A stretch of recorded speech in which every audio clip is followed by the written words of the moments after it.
আলহামদুলিল্লাহ, আলহামদুলিল্লাহ।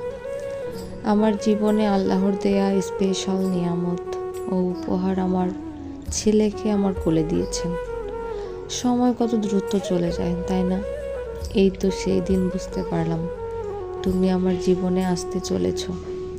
দেখতে দেখতে কিভাবে যেন 9টা মাস চলে গেল। আর আজকে দেখো, তুমি আমার কলিজার টুকরা, আমার নয়নমণি, আমার দুনিয়া, আমার মানসিক শান্তি আমার কোলে। যদিও সুস্থতা ও অসুস্থতার মধ্যে দিয়ে 9টা মাস পাড়ি দিয়েছি।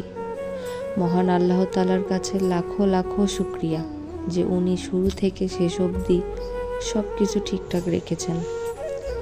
আর একটা মেয়ের জীবন তখন পূর্ণতা পায় যখন সে মা হয়। মহান আল্লাহ তাআলার অশেষ রহমতে আমি সেই পূর্ণতাটাই পেলাম। আমার সোনা বাচ্চা, তোমাকেই বলি, তুমি আমার প্রথম সন্তান, আমার আবেগ, আমার ভালোবাসা। তুমি সেই মা হওয়ার অনুভূতিটা দিয়েছ আমাকে। সোনা বাচ্চা, তোমাকে নিয়ে আমার অনেক স্বপ্ন। আল্লাহ তোমাকে নেক হায়াত দিয়ে বড় করুক, এটাই তোমার মায়ের সব সময়ের দোয়া থাকবে বাবা। আগে অনেকের কাছে শুনতাম পৃথিবীর সবচেয়ে সুখের উৎস হচ্ছে সন্তান, কিন্তু বুঝতাম না। এখন বুঝি তোমাকে পেয়ে আমি কতটা পরিপূর্ণ বাবা।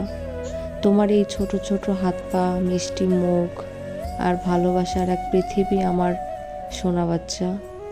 সন্তান শুধু রক্তের সম্পর্ক নয়, একটা দেহের অংশ, একটা হৃদয়ের অংশ। মহান আল্লাহ তাআলা আমাদেরকে পৃথিবীর সবচেয়ে সুন্দরতম উপহার দিয়েছেন। আবারও বলি আলহামদুলিল্লাহ। তোমাকে পেয়ে অনেক হ্যাপি বাবা, অনেক হ্যাপি।